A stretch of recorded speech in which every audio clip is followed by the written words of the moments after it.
কাতার বিশ্বকাপের সেই দৃশ্যটা মনে আছে।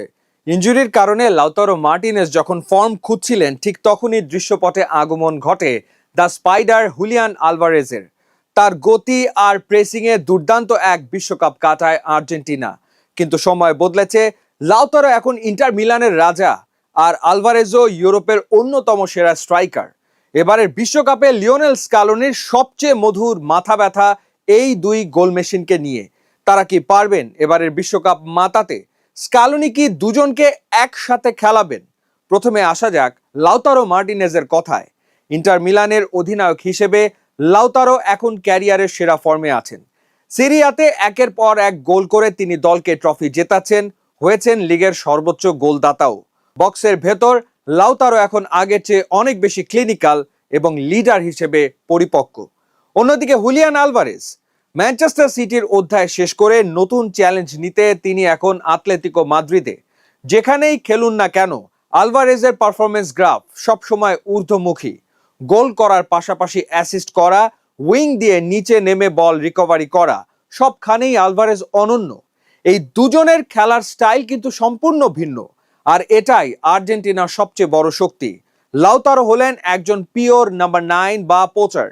বক্সের ভেতর তার পজিশনিং চমৎকার, ডিফেন্ডারদের গায়ের জোরে পরাস্ত করা, দুর্দান্ত হেড এবং সামান্য সুযোগ পেলেই বল জালে জড়ানো, এটাই তার শক্তির জায়গা। আলভারেজ হলেন ওয়ার্ক হর্স। তার মূল ইউএসপি হলো হাই প্রেসিং এবং ওয়ার্ক রেট। তিনি প্রতিপক্ষের ডিফেন্ডারদের ওপর অনবরত চাপ সৃষ্টি করেন, যার ফলে ডিফেন্স ভুল করতে বাধ্য হয়। এছাড়া তিনি ফলস 9 বা উইঙ্গার হিসেবেও খেলতে পারেন এবং বক্সের বাইরে থেকে জোরালো শট নেওয়ার ওস্তাদ।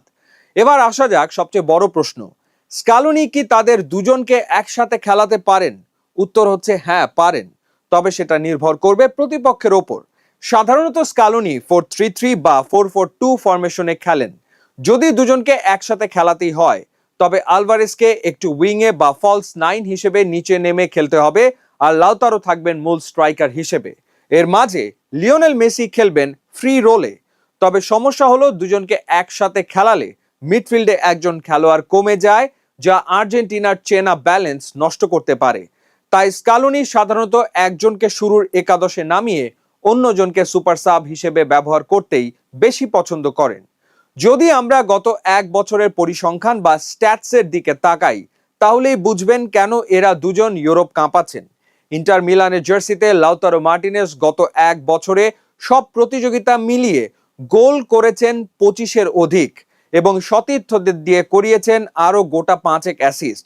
ইটালিয়ান লিগে গোল করাটাকে তিনি যেন এক প্রকার নিয়মে পরিণত করেছেন। অন্যদিকে হুলিয়ান আলভারেজ আতলেতিকো মাদ্রিদের হয়ে নতুন লিগে মানিয়ে নিয়েও দেখিয়েছেন তার চেনা ধার। গত এক বছরে ক্লাবের হয়ে তিনি প্রায় গোটা 15 গোল করার পাশাপাশি প্লে মেকিংয়ে অবদান রেখে স্প্যানিশ ফুটবলে করিয়েছেন প্রায় গোটা 10 অ্যাসিস্ট।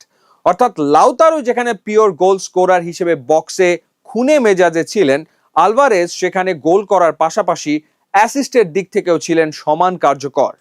লাউতারোর আগুনে ফর্ম আর আলভারেজের ক্লান্তিহীন ফুটবল, দুজনের এই কম্বিনেশন প্রতিপক্ষের ডিফেন্সের জন্য এক আতঙ্কের নাম।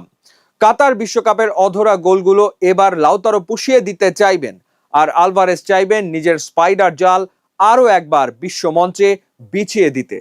আপনার কি মনে হয়, স্কালোনি কাকে ফার্স্ট চয়েস স্ট্রাইকার হিসেবে খেলানো উচিত? লাউতারো নাকি আলভারেজ, নাকি দুজনকে একসাথেই? আপনার মতামত কমেন্ট বক্সে জানান।